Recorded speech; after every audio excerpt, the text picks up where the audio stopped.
الحمد لله رب العالمين والصلاة والسلام على رسوله الكريم أما بعد فأعوذ بالله من الشيطان الرجيم بسم الله الرحمن الرحيم وعن أبي أمامة عن النبي صلى الله عليه وسلم قال إن الأمير إذ ابتغى الريبة في الناس أقصدهم رواه أبو داود وعن معاوية قال سمعت رسول الله صلى الله عليه وسلم يقول إنك إذا اتبعت عورات الناس أفسدتهم رواه بهقي فی شعب الایمان صدق اللہ و صدق رسولہ الکریم۔ عزیزان گرامی قدر، السلام علیکم ورحمۃ اللہ وبرکاتہ۔ دو احادیث مبارکہ میں نے آپ کے سامنے تلاوت کرنے کی سعادت حاصل کی ہے۔ ان احادیث مبارکہ کا ترجمہ سماعت فرمائیں۔ روایت ہے حضرت ابو امامہ سے، وہ نبی کریم صلی اللہ علیہ وسلم سے راوی، فرماتے ہیں حاکم جب لوگوں میں تہمت و شک ڈھونڈنے لگے تو انہیں بگاڑ دے گا۔ ابو داؤد۔ روایت ہے معاویہ سے، فرماتے ہیں میں نے رسول اللہ صلی اللہ علیہ وسلم کو فرماتے سنا کہ جب لوگوں کے خفیہ عیوب کے پیچھے پڑو گے تو انہیں بگاڑ دو گے۔ بہقی شعب الایمان۔ اللہ اور اس کے رسول کا قول سچا ہے۔ عزیزان گرامی قدر، السلام علیکم ورحمۃ اللہ وبرکاتہ۔ حدیث پاک میں جو لفظ استعمال کیا گیا ہے ریب، ریبہ، جو لفظ استعمال ہوئے نا ریبہ، تو ریبہ را کے زبر سے جو ریبہ ہوتا ہے اس کا مطلب شک، تہمت۔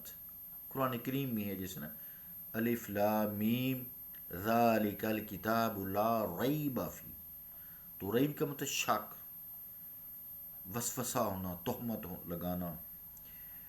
تو یعنی بیان کیا گیا ہے حاکم، چاہے وہ گھر کا ہے چاہے وہ ملک کا ہے یا درمیان میں جس محکمے کا ہے، اگر وہ اپنے ماتحت یا رعایا پر بدگمانی کرنے لگیں اور ان کے معمولی کاموں میں شک ڈھونڈنا شروع کر دیں، شک کی نگاہ سے دیکھیں۔ جیسے جب ہم اپنے گھروں میں دیکھتے ہیں نا تو بچوں کو اچھا تم نے یہ کھایا ہوگا، اچھا تم نے یہ کیا ہوگا، تم نے، یعنی شک کی نگاہ سے دیکھتے ہیں۔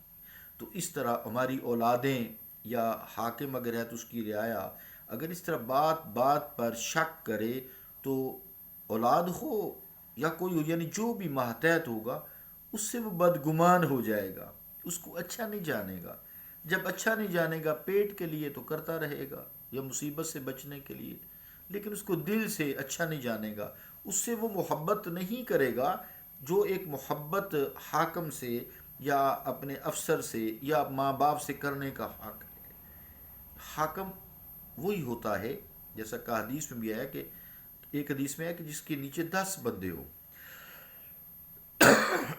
چاہے وہ گھر ہو، اولاد ہو، کوئی بھی ہو جو اس کے ڈیپینڈنٹ ہو، یا پورا ملک ہو جیسے پرائم منسٹر ہے یا پریزیڈنٹ ہے یا سلطان، دین اسلام میں تو سلطان ہوتا ہے، خلیفہ ہوتا ہے، تو مراد یہ کہ بلا وجہ اگر ان کے عیب تلاش کرنا شروع کر دے، ان کے نقص تلاش کرنا شروع کر دے، ان پہ شک کرنا شروع کر دے، تو اس کا عملہ یا اس کے ماتحت جتنے بھی لوگ ہوں گے وہ اس سے بدگمان ہونے شروع ہو جائیں گے۔ نتیجتاً پکڑ دھکڑ ہوگی، لوگ پھر جھوٹ بولیں گے، خراب کریں گے، کچھ نہ کچھ بہانے تلاش کریں گے، تحریک چلائیں گے، جو کہ منع ہے حق پہ وقت کے خلاف تحریک چلانا۔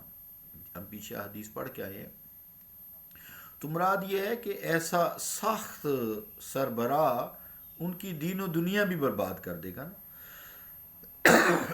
اگر ماں باپ ہیں تو پھر اولاد ادب نہیں کرتی. ملک میں اگر حاکم ہے تو فساد برپا ہو جائے گا. کیونکہ عزیزان گرامی قدر، عیب سے خالی تو کوئی بھی نہیں ہے. سچی بات یہی ہے، عیب سے خالی کوئی نہیں ہے. انسان سے گناہ سرزد ہوتے رہتے ہیں، صغیرہ بھی ہوتے ہیں، کبیرہ بھی ہوتے ہیں. وہ رب العالمین معاف کرنے والا ہے. ہاں، انبیاء جو ہیں وہ ایوب سے پاک ہیں، صغیرہ کبیرہ گناہوں سے پاک ہیں. اہل بیت صحابہ محفوظ ہیں. اللہ کا خصوصی کرم ہے. پھر اللہ تعالیٰ جسے جتنا جتنا شیطان کے نرغے سے بچا لے.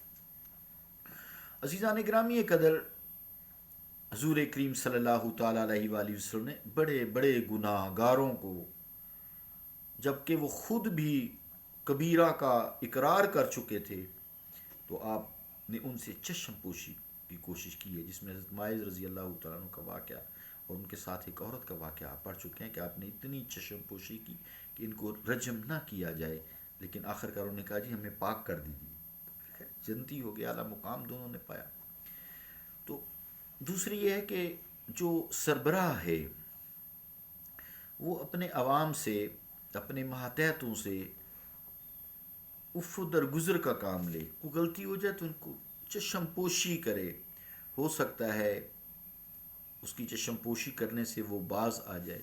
سورہ حجرات میں فرمایا نا کہ ان بعد ظن اسم، کہ یہ جو گمان ہیں، وہم ہیں، وسوسات ہیں، شک ہیں، بدگمانی دوسروں پر ہے، یہ ان میں سے بعض جو ہیں، اکثر جو ہیں وہ گناہ ہوتے ہیں.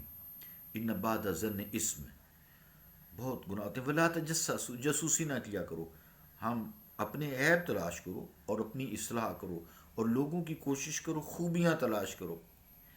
اس میری گفتگو سے اس بات کا بھی دھیان رہے کہ یہ بلا وجہ بدگمانیوں اور شک و شبہ کی بات ہو رہی ہے، جس کی پیچھے کوئی وجہ نہ ہو، خواہ مخواہ جسے کہتے ہیں. ورنہ مشکوک اور بدمعاش لوگوں پر حاکم وقت نظر رکھے تاکہ دوسرے لوگ اس کے شر سے، اس کے فتنہ سے، اس کے ظلم سے محفوظ رہیں.